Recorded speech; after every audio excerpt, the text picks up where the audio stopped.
It's so official. Hi. Sure. Again. So it's just a really small group of us, but I'm going to go through some of the prompts that I had even for a larger group because I think it's things that can kind of give a little inspiration for anyone watching this in the future. So there's a list of things you kind of need to have next to you, and that list was on the flyer, but here it is again. And here is, why can't I switch to the next slide? That's strange. Here we go. So here's just a visual of what you should have on your desk. It's nice to have a stack of at least 10 sheets of paper that are all the same size. 8.5 by 11 is a standard copy paper that most people have access to. And if you have any other size, that's great, just as long as you cut all your pages to the same size. In addition to that, you want a sheet of paper. Later on, we'll be doing a pamphlet. So you just want a sheet of paper that's going to be at least as high, so 8.5 height or higher, and then much wider. So give yourself at least a couple inches on either end for our covers. And then you want to have some cutting supplies. It's nice to have an Ilta blade or X-Acto blade. It's also nice to have a pencil, a ruler. A triangle comes in really handy. And some scissors, needle and thread. An awl, if you don't have one, can be made quite easily just using a needle and sticking the back of the needle into a piece of cork or a kneaded eraser, something that'll give you a bit of a handle. And then there's something called a bone folder. And right next to my bone folders, I put a Sharpie. So if you don't have a bone folder, which is a really great tool for scoring and creasing, creating like a nice sharp crease, you can also use a Sharpie for the creasing action, and just make sure it's closed. And I'll give some workarounds for the scoring. You can use other tools for scoring as well. So those of you who are here, are you ready to start? Yeah, I'm doing some collage for the cover, but I'm ready to start. Okay. It would be really cool if you had your video on, Athena, if you're comfortable with it. Yeah, totally. Because I'm so grateful that Jennifer is here, but I don't want to feel like I'm talking to like one person. It feels weird. So I kind of wanted to do just a really quick prompt and have everyone throw out a word that they associate with zine and pamphlet. Like zine or pamphlet or something kind of similar, like a simple printed matter book form.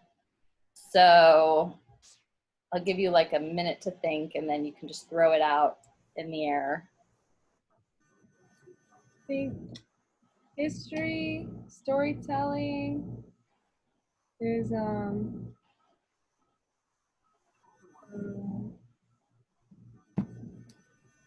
I think it's personal. Like I've seen a lot of zines that are like that have been like personal stories, but I guess they're also like educational. Yeah. Yeah, you're like covering like lots of categories all at once. I love it. Jennifer, what came up for you? I think kind of instant book, quick book, Xerox book, artist book fair, PS1, happening, getting messages out quickly. Amazing. Yeah, kind of the world beyond, not just in the form, but beyond the form, surrounding the form, the dissemination platforms. Rachel, are you there? No. Okay. We'll go on. So the word that popped into my head earlier today was just the word matter.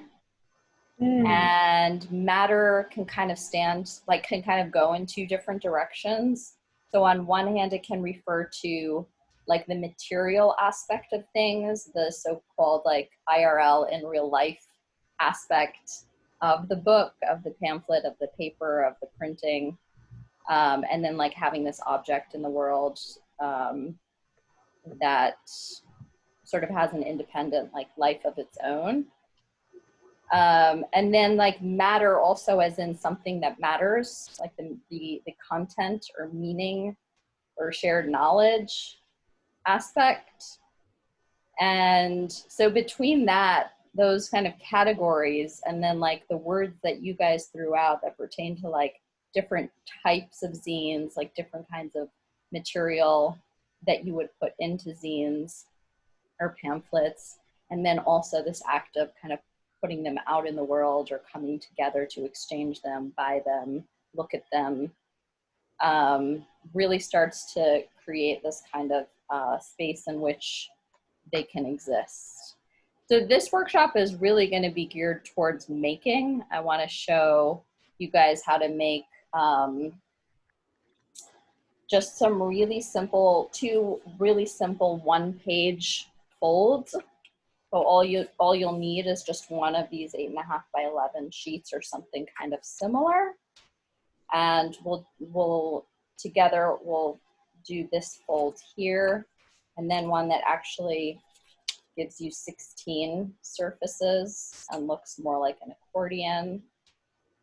And both of those are really satisfying to learn to make. They're really quick, and once you've made them like 2-3 times, you won't forget, and you can teach them to anyone at any time.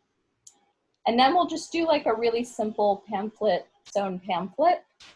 I have a whole bunch of samples to show in a minute, but it's just going to be a single signature and a cover and a simple sewing technique. I think that's all we'll have time for. If we happen to have more time, we can start to do a double pamphlet, but we could also do that in like the follow-up workshop. So as we kind of warm up to do the making part of it, I thought it would be nice in the background to keep in mind that there is a really rich history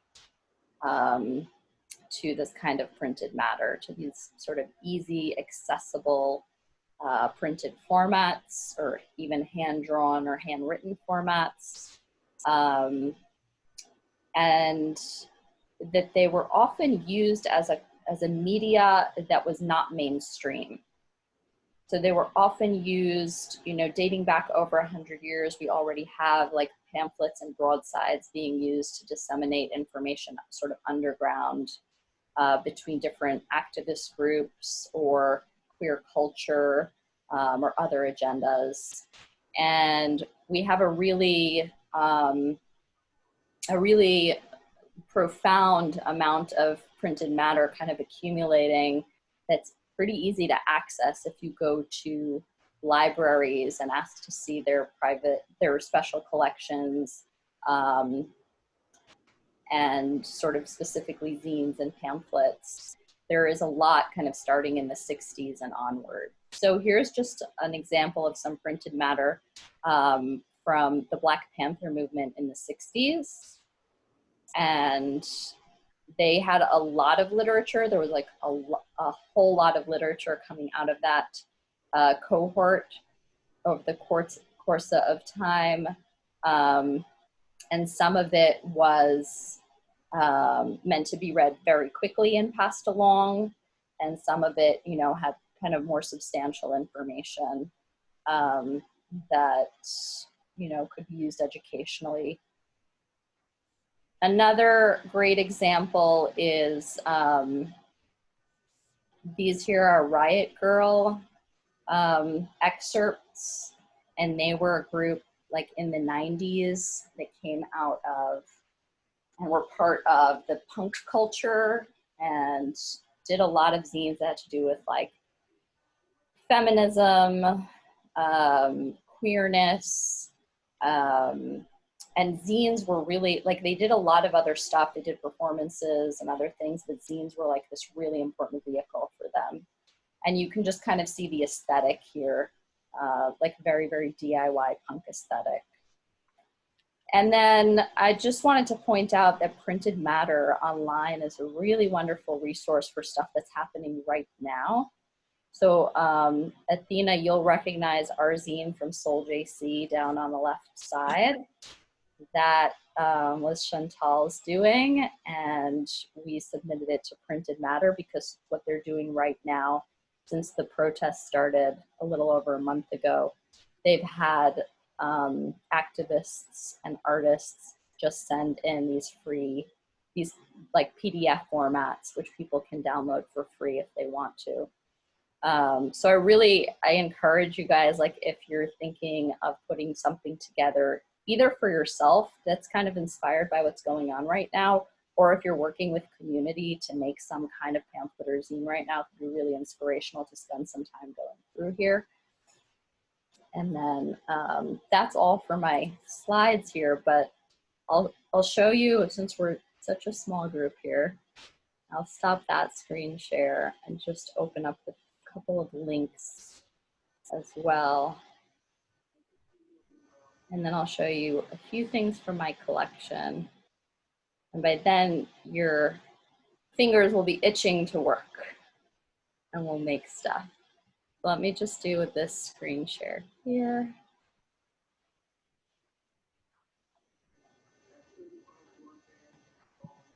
Okay. So let's just take a look at another resource I found online recently is Anchor Archive Zine Library. Not a lot of things are viewable, but they do have like a really strong archive with just like really interesting categories. So I thought it was really lovely. Zine collection, browse by category. And it's sort of like Athena where you started us off. So there's personal, there's food, farming and gardening, queer, sex, travel, zines about zines, education, DIY, feminism, anarchism. It just goes on and on. There are all these like wonderful categories. And of course, a lot of them link into activism. So activism is just this overarching like umbrella that you can then find, you know, so many other sort of subcauses and other subcultures like inside that realm. In the Printed Matter, I did pull up this wonderful Huey Newton on Black capitalism, sort of inspired by stuff from the 60s. And this is just a really simple, straightforward format with the type resembling typewriter type. I think it's just the image on the cover. And I think there's a poster image at the very back at the end here from the Black Panther movement. So that's kind of a simple format. This is really beautifully done. Black Lives Matter, ABC's book. And, you know, it's super fresh. Like this is what's happening in our lives right now. And somebody made these absolutely beautiful prints of Ahmaud Arbery, Breonna Taylor,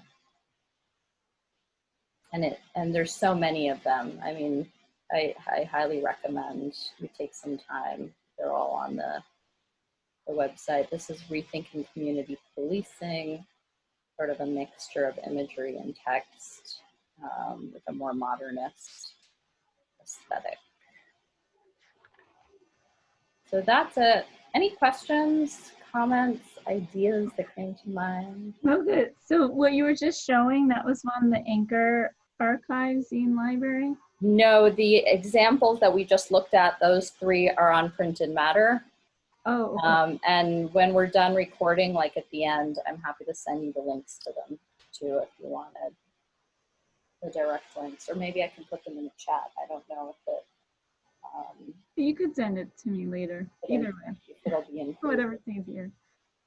So here's like my favorite like punk style zine, you know, like the zines that I think a lot of us are familiar with. This is a friend of mine. I guess it falls into the category of personal zine, and like the edges are so wonky, like you could tell they were just like the pages were all kind of cut at the same time, and the printing, you know, is like exactly the quality you would expect of like a Xerox quality zine. So like this aesthetic, I think, is a kind of association a lot of us have with zines. And they, you know, like you can make them over the course of like a weekend by yourself, or you can collect stuff from other people and compile it. The formats I was showing you that we'll do in a minute. This is something a student of mine made recently, special section coronavirus guide, using the four part fold that we'll learn in a minute. And she just compiled a whole bunch of headlines and media into this little cute thing. So I have just like a bunch of student samples, different quality. Like this is more, some of them are more elegant than others, and some of them are like done with the eyes closed almost. A lot of poetry. There are a lot of poetry zines out there too, and the beauty of that is, you know, it can be self-published, so you don't have to wait for someone to publish you. You can compile your poetry or your writing, your prose writing together, and put, you know, beautiful images of your choice kind of interspersed, and figure out your graphics. So this one was just really elegant in my collection. Probably picked it up at like a gallery or event somewhere. Then there's this idea of, you know, once we put things in a material form, we do have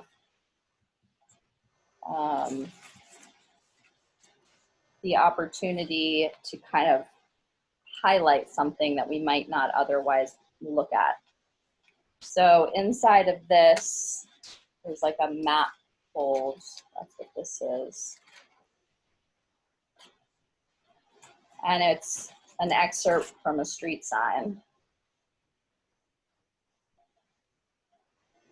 And so there's like these mundane moments in our lives that we just see, and sometimes we snap a photo on our phone, but then that's slowing down, deciding that it's important, making something with your hands out of it, and then deciding how many of them you'll make and distribute to other people, kind of brings in this other layer of meaning to your content that you might not have if you just put it up on Instagram or Twitter. So this was made by somebody who was visiting New York and the Center for Book Arts, and it's titled Warning, and she made a whole bunch of these. So it's kind of a slightly fancier design, but it's still pretty DIY. This is kind of moving into things that are more activism, homesteading for the urban coyote. Jennifer, you're probably familiar with this because it's Sarah Nichols, who works at the Center for Book Art. Yeah, I think I recognize the cover. She calls herself a pamphleteer, and she does these amazing informational pamphlets like a few times a year, which you can subscribe to for a really affordable. And so this is about like coyotes in the urban space and kind of the natural world in the urban environment. And she also has this beautiful spread that comes out of a kind of cover that holds it all together. This dates back to the 70s for real, from like the feminist movement, Woman House, and they shaped it like a house and have like artwork and texts throughout. So it's kind of a you know, slightly more designed, glossy pamphlet. This is from 2014, from the beginning of Black Lives Matter movement. So it's a year in the movement of Black Lives with 13 voices recounting the year of like all the racial injustice issues that overrode sort of the mundane lives we were leading before then. So this is just a really, really simple format that was made slightly more commercially and is stapled together. But it is like nicely designed and formatted and really thought through in terms of the content and kind of making it accessible to people. All that said, I think let's get our hands moving. So pull up a sheet of paper, and the first form is super easy to make. So we'll just take our sheet of paper and look at it. So we have it when it's horizontal and we make a fold this way, we're gonna call it a hot dog. And when we fold it this way, we'll call it a hamburger. And so let's go ahead and do a hamburger fold. And I think what I'll do is I'll do my best to kind of get a good angle on what I'm doing. And if something's unclear or not visible, please let me know. So just go ahead and fold it in half hamburger wise. If you do have a bone folder, this is a great time to start using it, or else you can pull like a smooth Sharpie-like object in to help you kind of reinforce the creases. And we'll open this back up and we'll turn it over. So this is mountain side and this is valley. So when it's held this way, it's a valley. When it's held that way, it's a mountain. We're gonna hold it mountain side. And then we're gonna take this edge and fold it towards the mountain peak. And I'm gonna do it down here because it's really hard to do that in the air.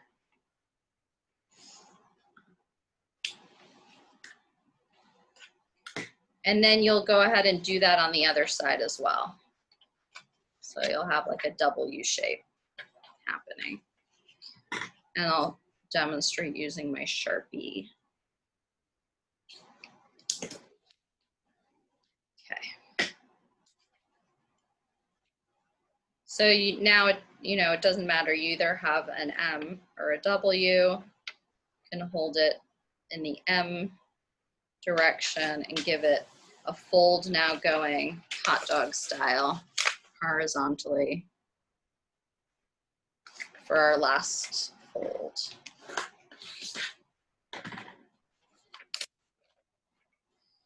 So now I am going to use like a darker color so you guys can see where I'm going to be making my cut, but you don't have to mark it at all on yours.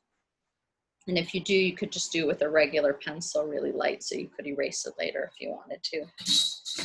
But what we're going to be doing is we're going to be cutting through just this center line from here to here. You don't want to disrupt this here or that there, because that's what's going to keep it all together.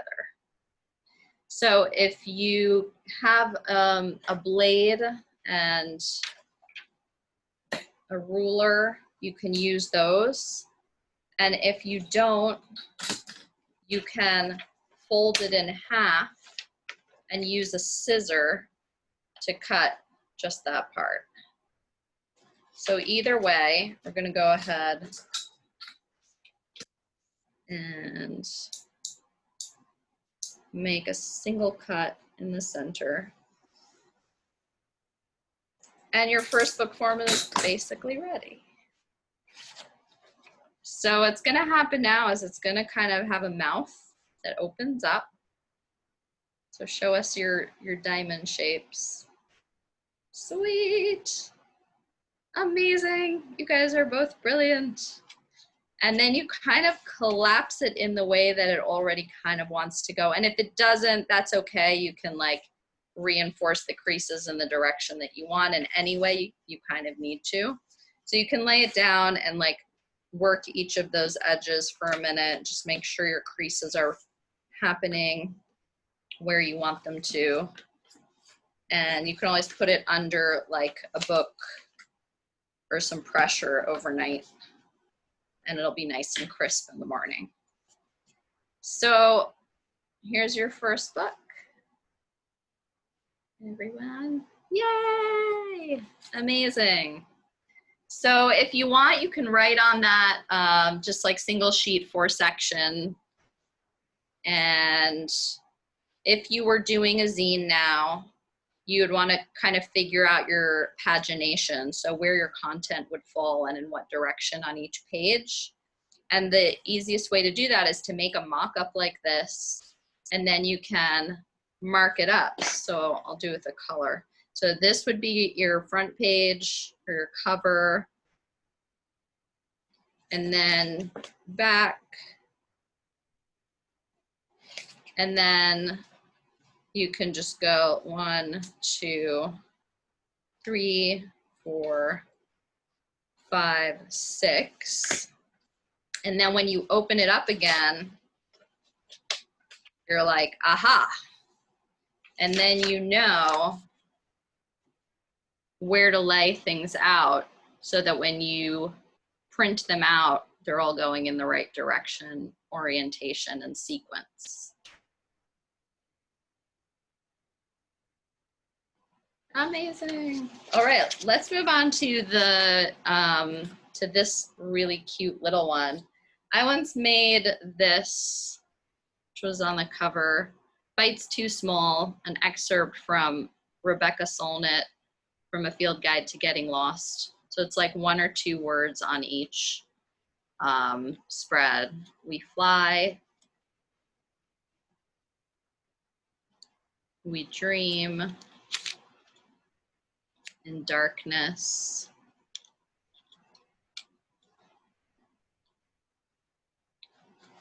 we devour,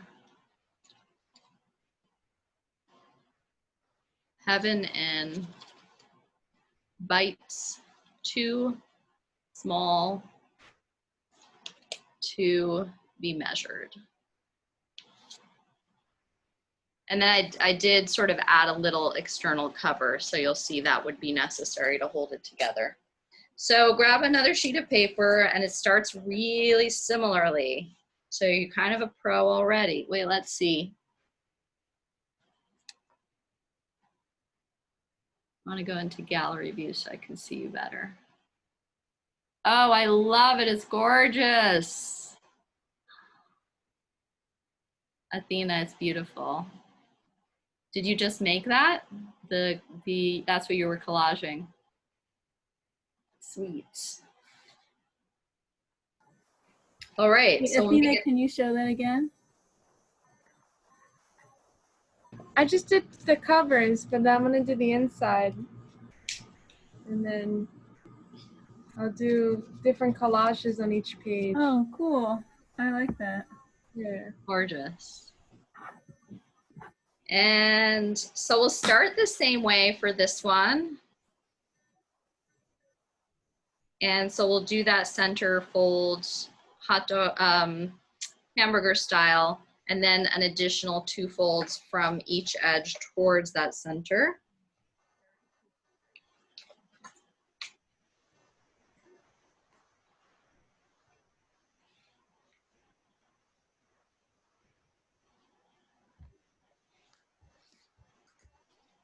And once you're done, you can open it back up.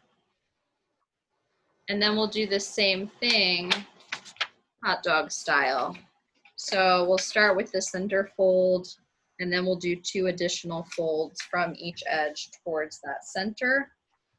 And these are gonna fall unpredictably later on, so it doesn't really matter in what direction we're making our folds, because we'll have to arrange them better later on. But I do like to fold towards the mountain because that's crisp and easy to see.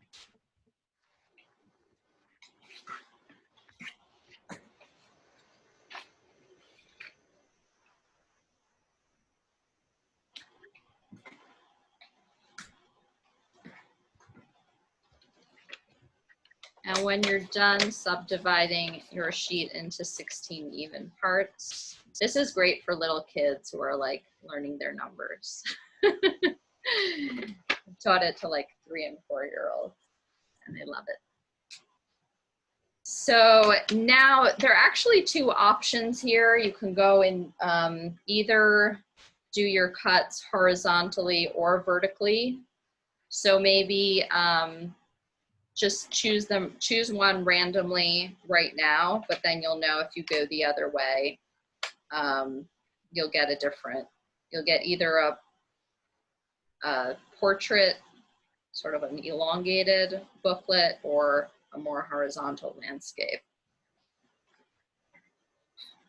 So what we'll do is we'll go ahead and do 3 cuts for this one, and you can either mark it with a pencil or just follow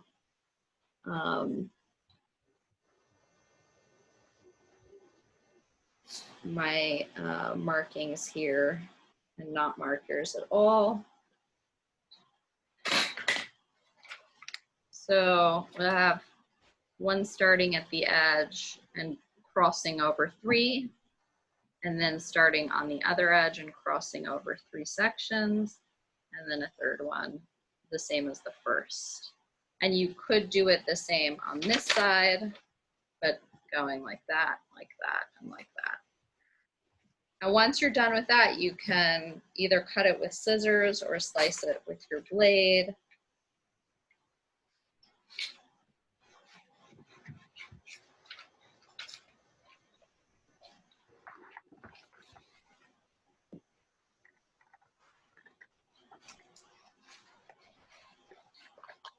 So this turns into like literally a palm-sized book.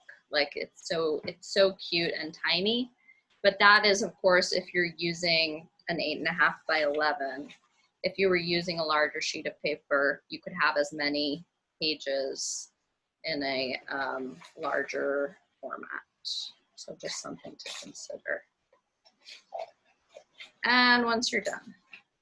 So this folding will just start at one edge. Yeah.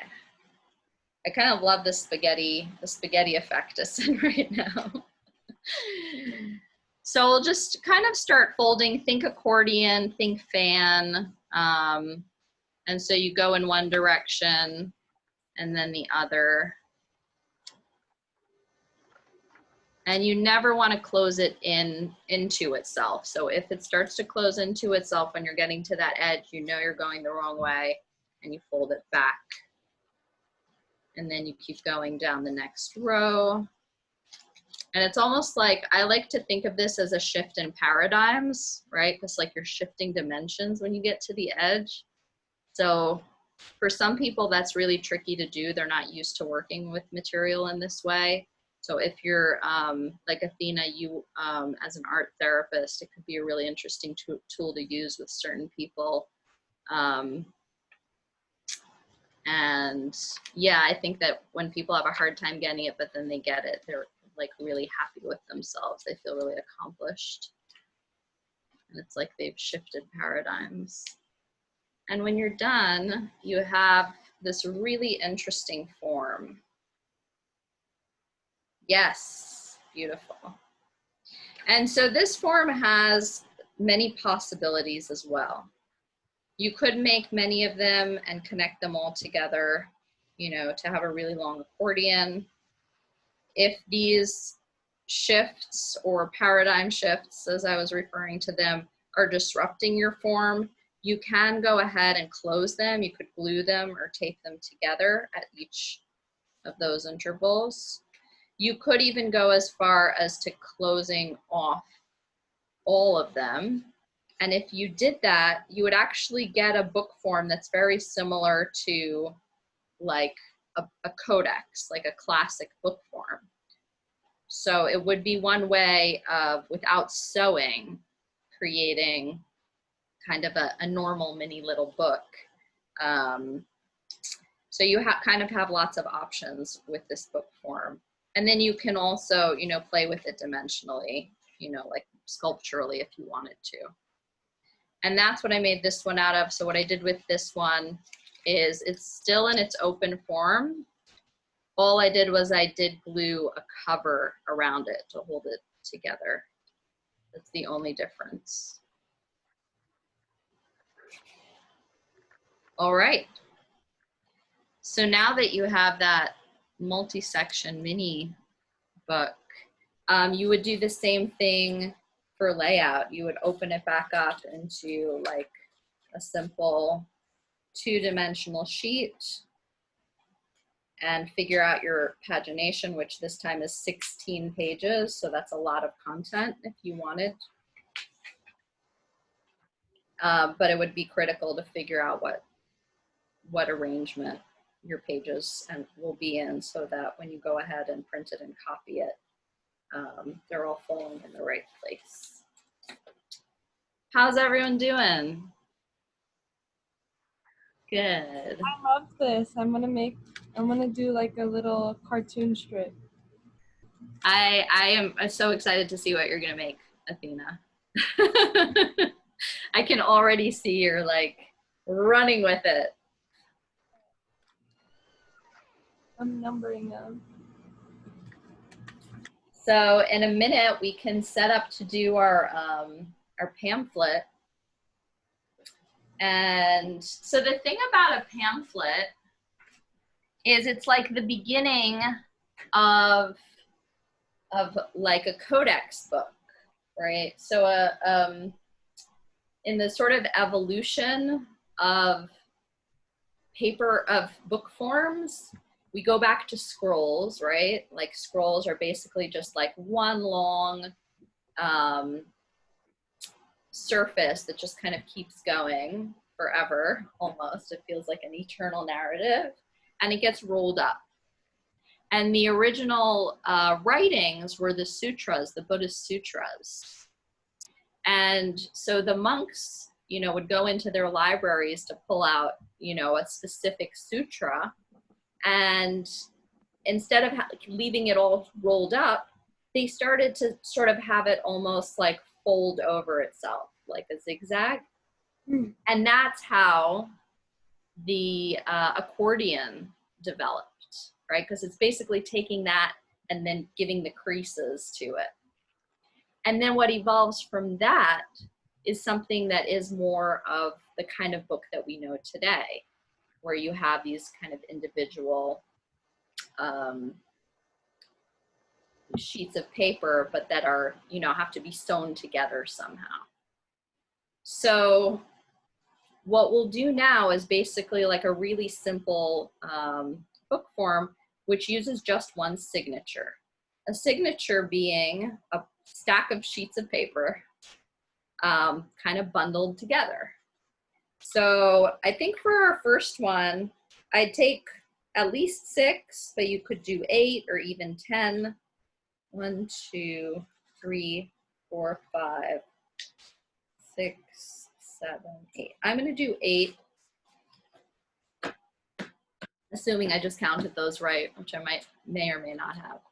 Now the thing is, as like most 5 or 6-year-olds discover when they make their first haphazard book, if they take too many sheets of paper and try to chunk them together, the pages start to sort of slide away here from the center, and you get like a pointed edge, and it can be really annoying to like try to keep that book shut. So at some point, you just want to start adding signature to signature to get a thicker book. And the beauty of the pamphlet is it's a single signature. So your signature could be made up of as few as just 2 sheets of paper folded together, and maybe up to 10 or 12, usually not more than that. Have you ever made anything with more than that, Jennifer? No. Even going above 8 is pretty radical, right? Yeah. And of course, it depends on the paper. If your paper is a really heavy weight, you'll do less. If your paper is a thinner weight, you could maybe get away with doing a little more. So what I have here, I usually make doubles. Do I have a single here? Yeah. Okay, so your super, super, super DIY pamphlet would consist of a single signature, right? So it's a stack of sheets of paper folded over each other and a cover. And this one is just stapled. So if you're doing something that really needs to happen quickly and you need to make a ton of them and you're handing them out at a protest tomorrow, that's great. Like, use staples. And then this one also doesn't have anything fancy happening at the edges. The cover really comes to the same edge as the signature. But then you can go a step up from there and hand sew things together, which can have many advantages, including that it lasts longer.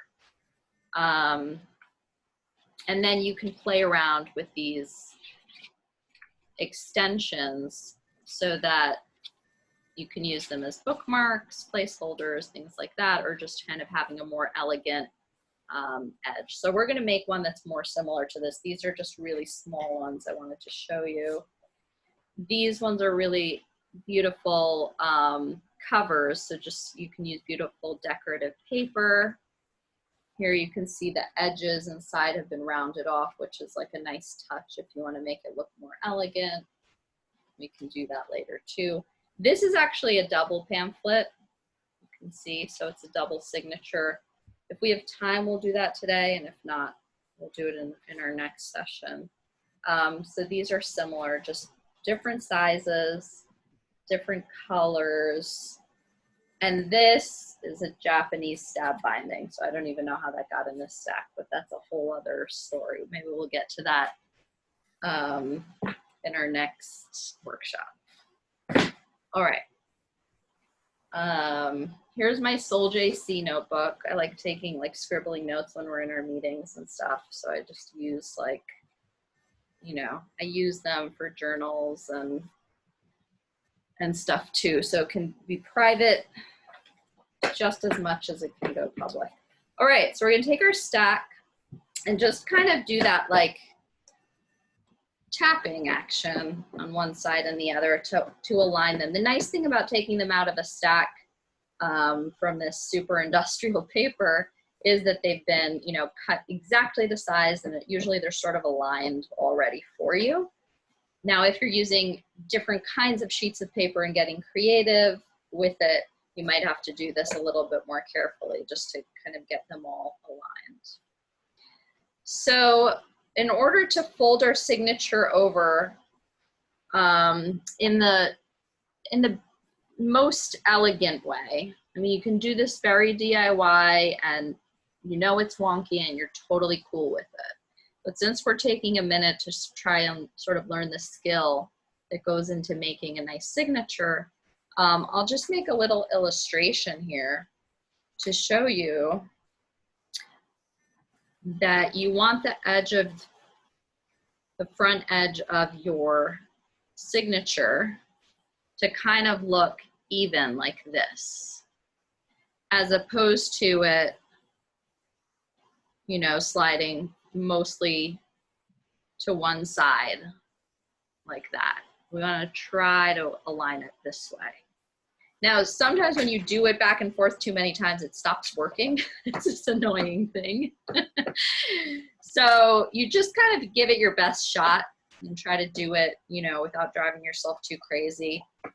And so you kind of fold it over and bounce it around a little on one side and the other, and just see if by fiddling with it a little bit and bouncing it up and down a little, you can start to get that really nice edge.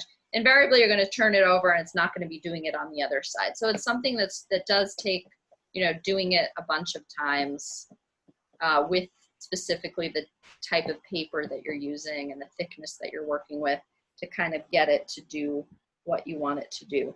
But once it kind of feels like it's as close as it's going to get, you go ahead and crease them together carefully.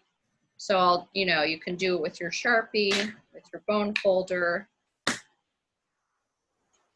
And you're creasing them all together and not individually, because if you did them individually, they would end up really kind of stacking too far away from each other.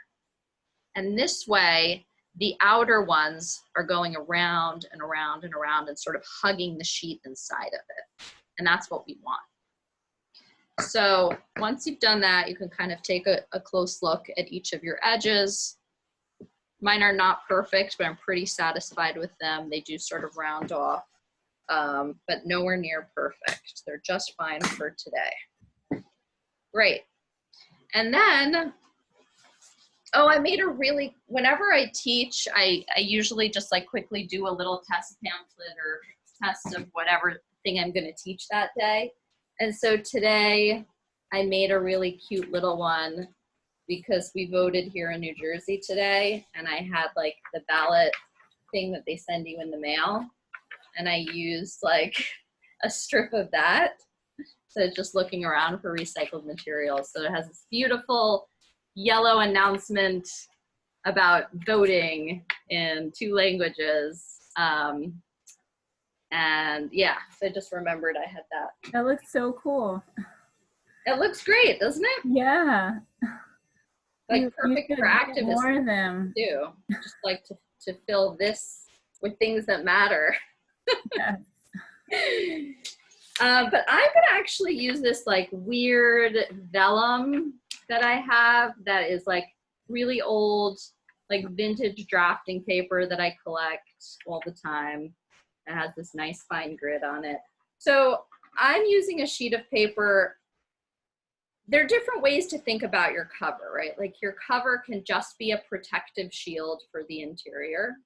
Your cover can be using a specific material that relates to the content inside. For instance, if I was doing a pamphlet about voting or, you know, or activism even, but wanted to kind of combine it with these different layers of political action. So there are ways in which you could think about the matter on your cover, but also the material itself. If you have like some beautiful decorative paper, interesting recycled materials, plastic bags even, like heavier weight plastic bags can be used, bubble wrap, I don't know, anything. You could be recycling, you know, an old encyclopedia or magazine. So the important thing for your cover is the size. So I'm going to just go ahead and show you how I'm aligning mine. So I think it's pretty obvious that you want your cover, for the most part, unless you're going for something really odd where it doesn't cover the entire surface for some reason, or you're doing a multi-layered cover, you do want your cover to be pretty much the same height as your signature, but sometimes going just a hair over it is a nice way to go. So you can kind of place your signature, make sure it's stacked at the edge, and then I am actually going to get rid of like my white edge first. So I'm going to go ahead and if you were working with an irregular sheet of paper, you might also want to start off just by squaring one of your edges off. Having a triangle here is so convenient. So I think I'm just going to go ahead and quickly do that. And you guys can go ahead and figure out a way to cut your cover material down to size if you haven't already. I know that some of you are like way ahead.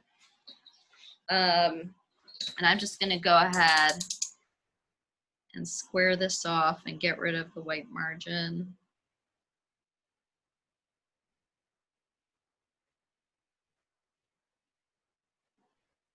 It's interesting. So it looks like it's aligned with the print, but it's not. You cannot trust the grid. It has a mind of its own. Okay. And then I can go back and measure that tiny bit of an extra hair over the height of my signature.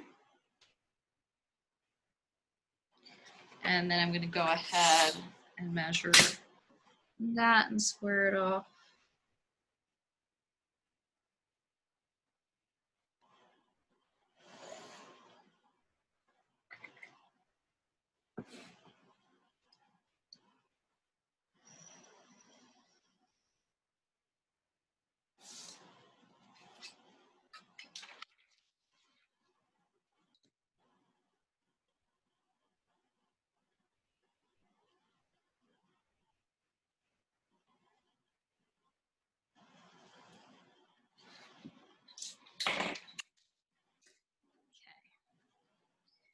Now it's nice, like I said earlier, to have enough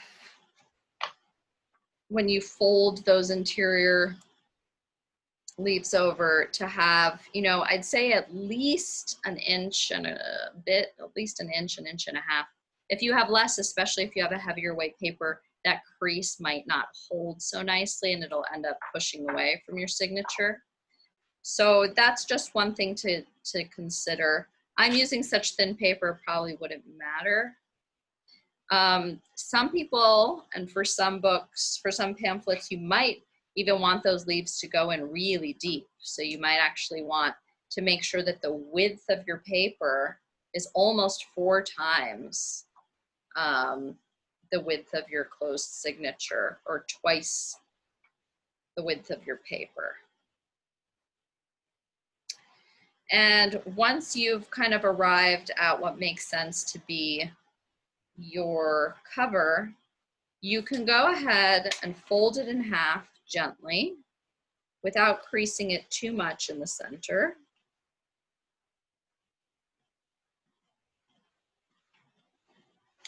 And the reason I don't want to crease it too much in the center is because I also want it to round around our already rounding signature here. And so I'll kind of marry the two together, make sure they're tucking in to each other. And this so depends on the types of paper that you're using and how thick your signature is and all that stuff. So it can really vary from one project to the next. But once you've put them in there, give them some extra creasing action, because the next thing we're going to do is our sewing, and we want to make sure that they'll be kind of sitting snug when we do that part. So we'll get our sewing supplies ready if you guys are ready. We'll wait and see where you're at. Okay. So now's the moment where we're going to need our awl. I have a couple versions of awls here. This one's a Japanese awl, which can give me wider holes, which we don't need today. That's really convenient for the stab stitch binding I showed you before. This one is actually a ceramics tool, but it makes a perfect bookbinding awl for sewing signatures. And then, yeah, taking just a needle and embedding it into something that will give you a bit of a handle is a way to DIY it at home when you don't have those. So go ahead and pull out your thread. Your thread can be even really simple sewing thread. It can be something a little heftier like embroidery thread. This is bookbinding thread, which is just made specifically for bookbinding and has a little bit of wax on it as well, just a very little bit to prevent tear when you're sewing. You can even use dental floss, like if you don't have anything else lying around, using dental floss from your medicine cabinet would work great.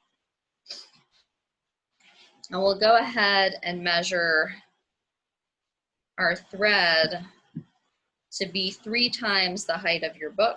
That's sort of a good rule of thumb. So you just measure 1, 2, 3, and snip it. And if it's a little bit less, that'll be fine too. But I like to be generous for sewing. And then go ahead and thread your needle.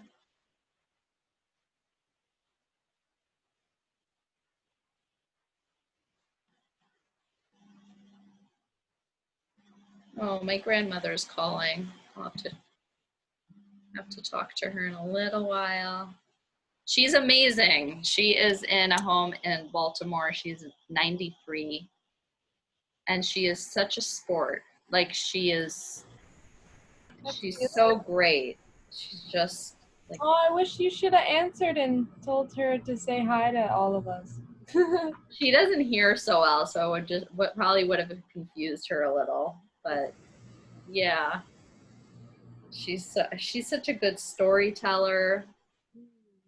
She has a great memory.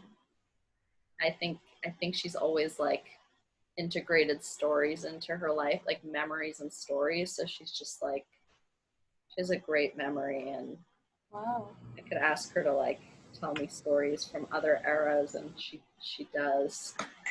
Here's a really cool trick, by the way, for after you've threaded your needle, instead of like tying a knot or not tying anything and losing your needle, you can like flatten out a little section of your thread so that it starts to separate at just like one point. And then you poke your needle through that, and basically it'll just knot. And you won't lose your needle that way. So try that out if you've never done it before. It's kind of a nice little tip from the bookbinding ancestors.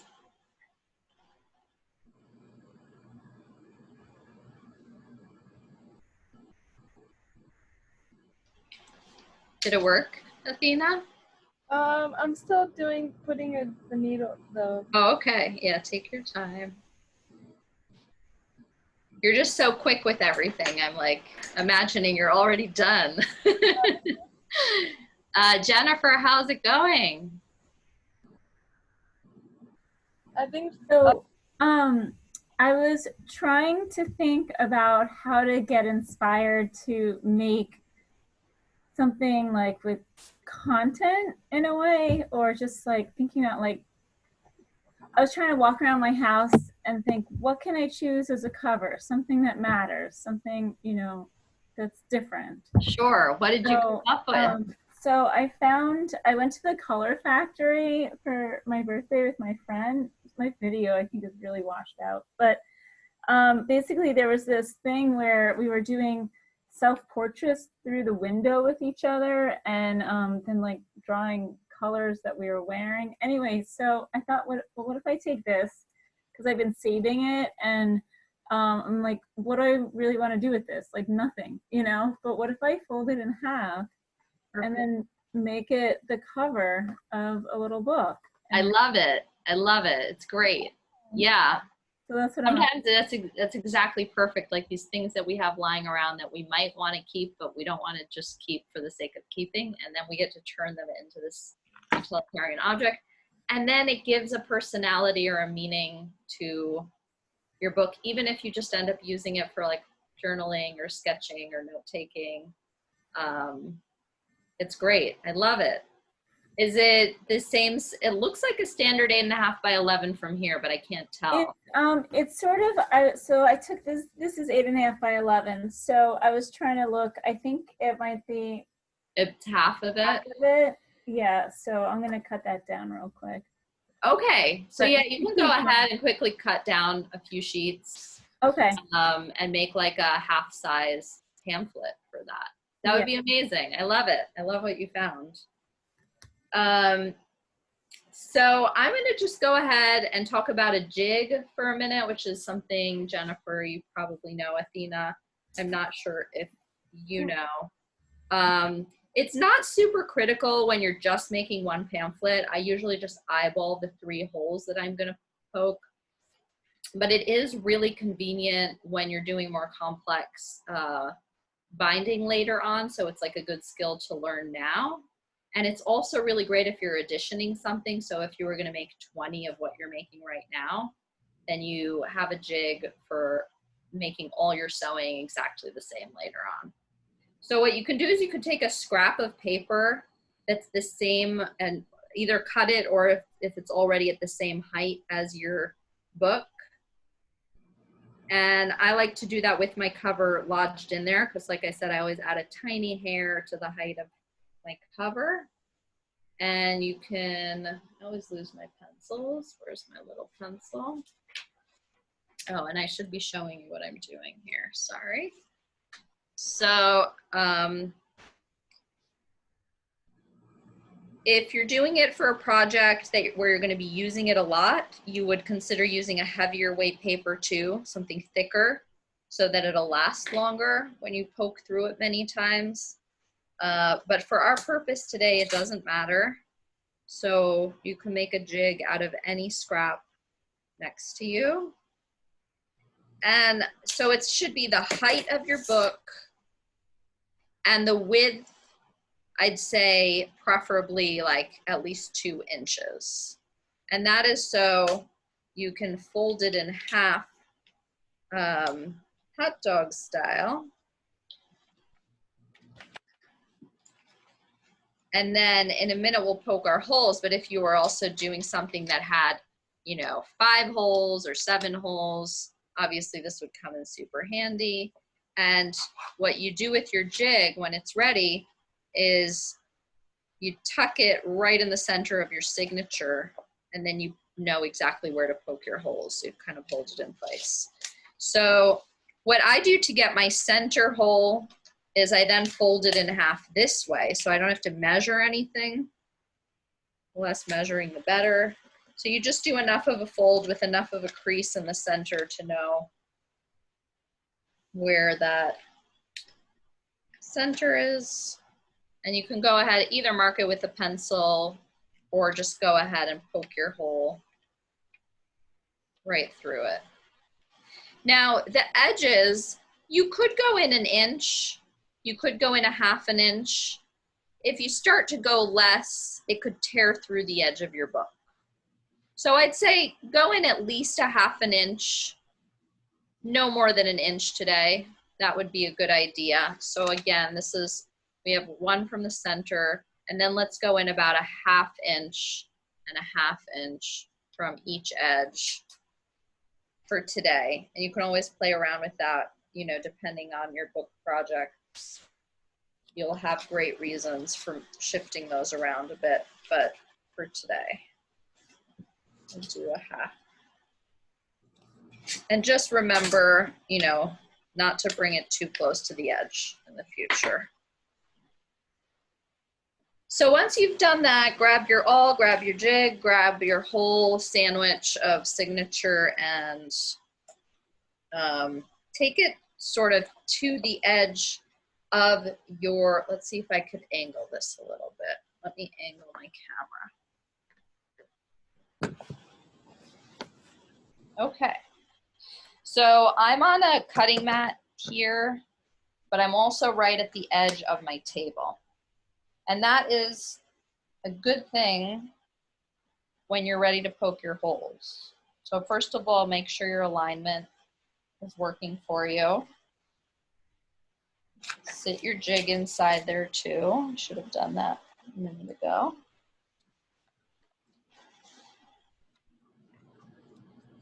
And when you're poking your holes now, you'll be poking them at like a 45-degree angle over the table's edge.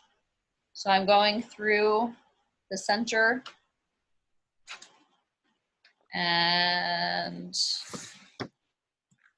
you'll almost be able to see what I'm doing here, but I don't want my laptop to fall off my desk. So I'm gonna raise it and show you. I went all the way through there, and I'm gonna realign it. When you're doing it, don't lift it up, because that just makes your life harder.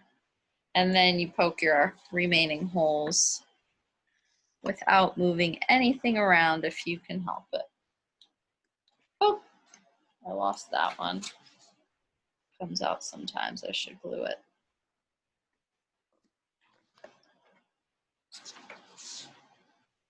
Doing my last.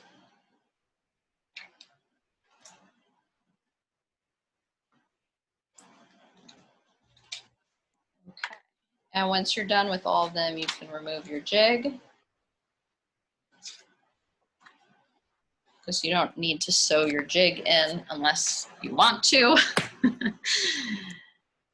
And just give me a sign when you're done and you're ready, and I'll show you the sewing sequence, because we already have our thread and needle ready.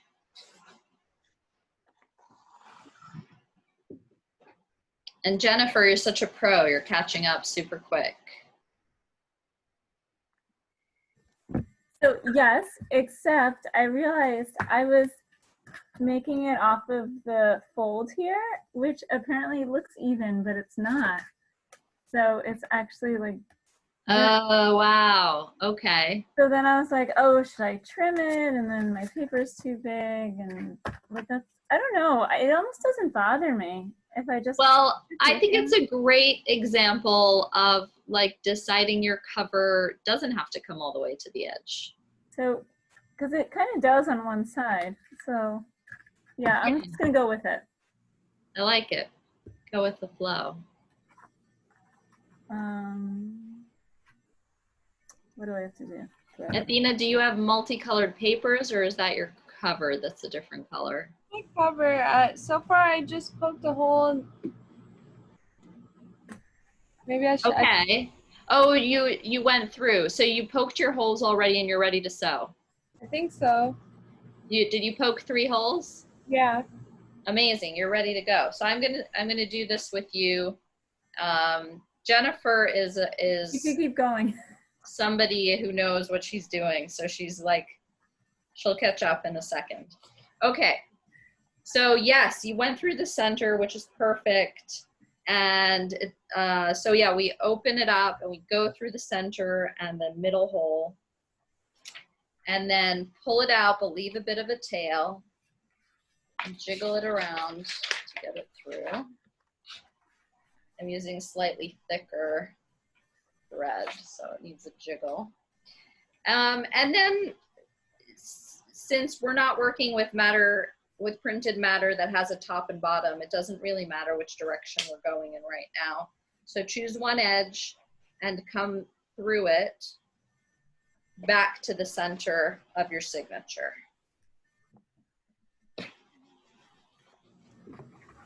And make sure when you pull that you're kind of pulling in the direction of the sewing. If you start to pull a lot in the other direction, that's when the paper can start to tear, but also make sure you're not pulling the tail out too much.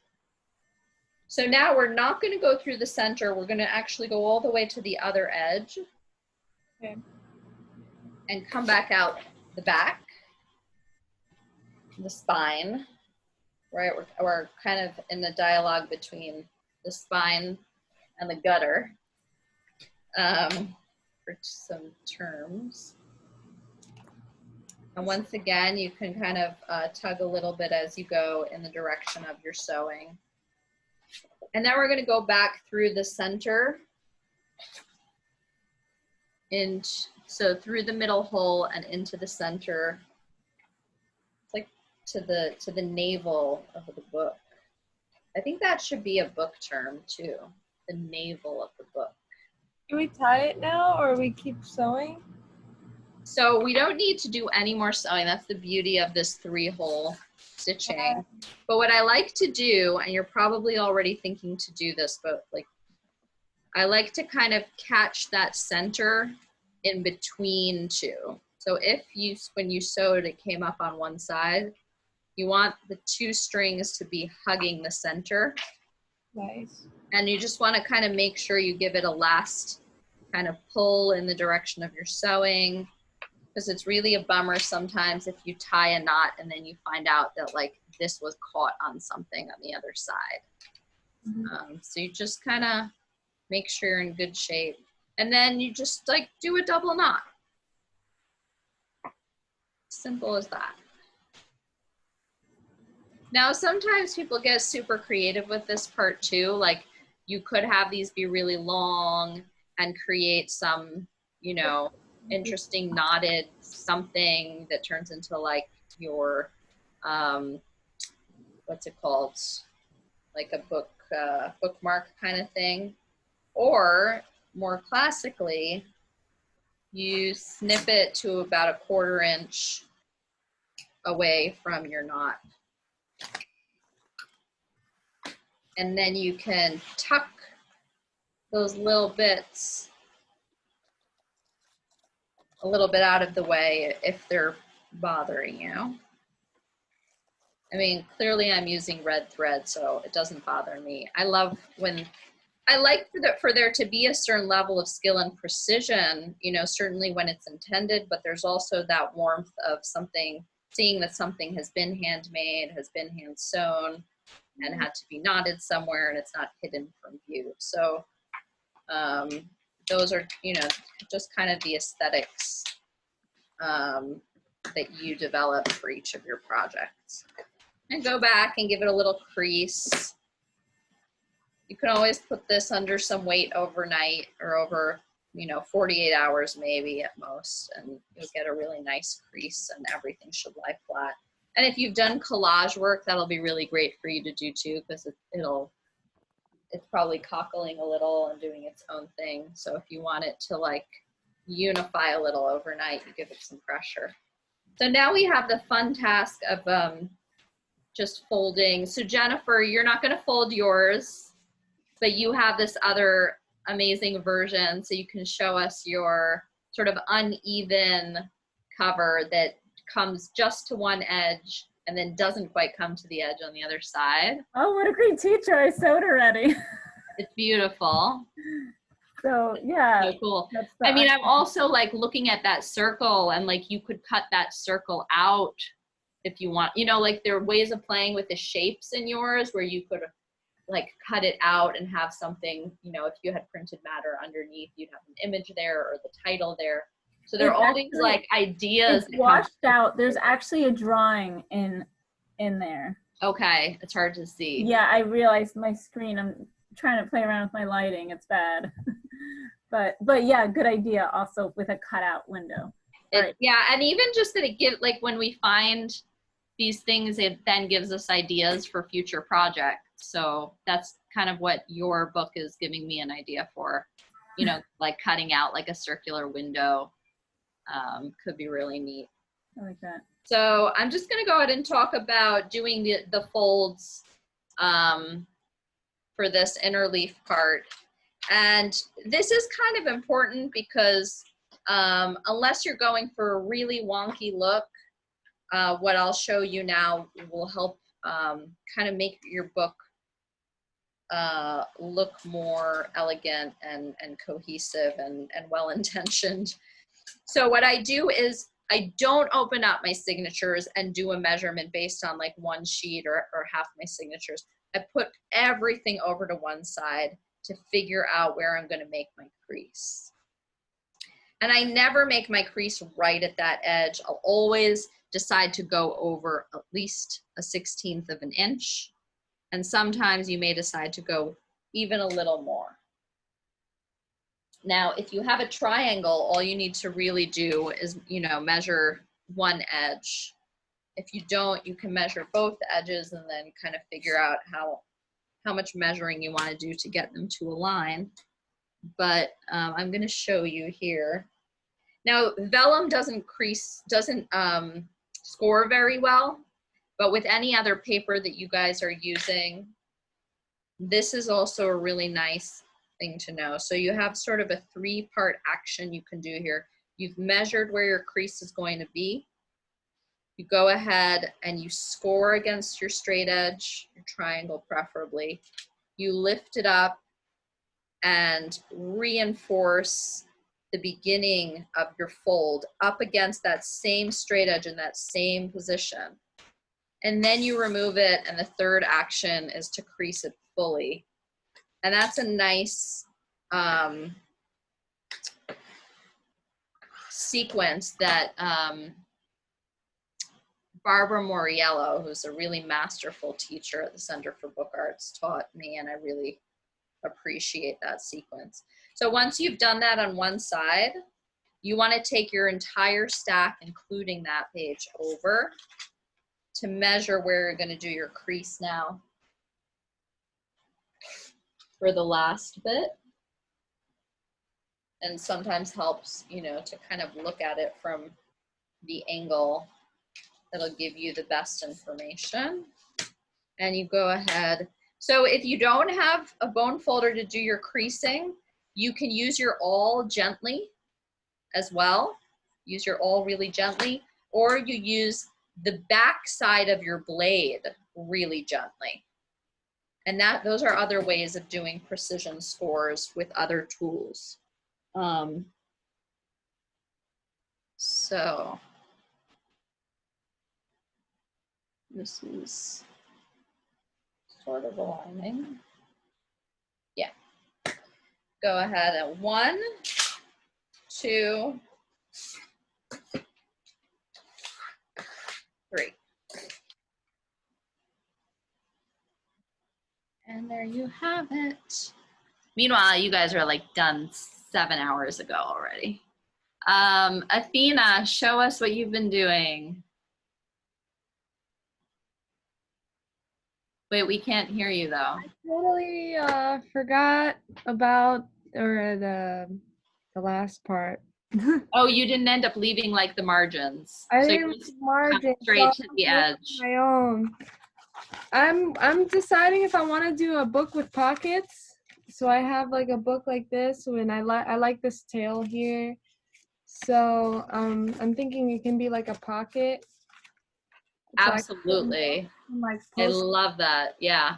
and then I collage. So I'm trying to figure out if I want to like leave it like that, and then you can like also slide it off and put it back on. I don't know. I'm like playing around right now, but without these that I just made up, it looks like this, and I just was taking random stuff from magazine. So this is like, I think I'm gonna do the pocket thing. I think it looks better. Then you get a surprise image, and then Yeah, it's a really neat idea. I love the sewing. Super, super cool. Yeah, it's giving you ideas, right? Like you're gonna add stuff Yeah. maybe to the strings. Yeah. It's beautiful. Yeah, I mean, and there's nothing wrong with having it, you know, cut at that point. So Yeah. like the next one you do, you could practice doing it with like the inner leaf as well. But there, you know, there's so many ways I think to I go want about doing them. another cover, because then I could like right here. So I think I'm gonna add this somehow and make it detachable. I think that's a really neat idea. Like kind of unusual, but I like that it can be a double-sided pocket. You can have stuff both in the front and in the back. Mm-hmm. Super neat. And then another thing you can do if you have done these little folds, like I was saying before, you can always kind of snip the edges to give a little bit of like an elegant sort of rounded quality. And that's probably hard to see, but you guys get the point. And then, yeah, like I've at times like played around with these edges or created, you can like seal it off and create a pocket, you know, out of that. So there's so many ideas that come to mind once you've made one. I guess that brings us right to the sort of hour-and-a-half mark, which is perfect. Thank you so much. I had a lot of fun. I've been out of school for a while, but I went to school for art and stuff, so it was nice just to be like in a class again. Something really special about being in like a workshop class setting, and I think it pushes our creativity more. And and I'll always remember this skill set. I'm excited to do it over and over again throughout my life. So thank you so much. This is an awesome skill share. You're so welcome. Thanks for being here. I have no doubt that you're gonna like put it to great use and do like really innovative forms that go way beyond it. So fun. I love So you'll have to send me some images as those things happen. Sure. And Jennifer, I don't know that I taught you anything new, but it was really lovely to have you here and be in dialogue through making.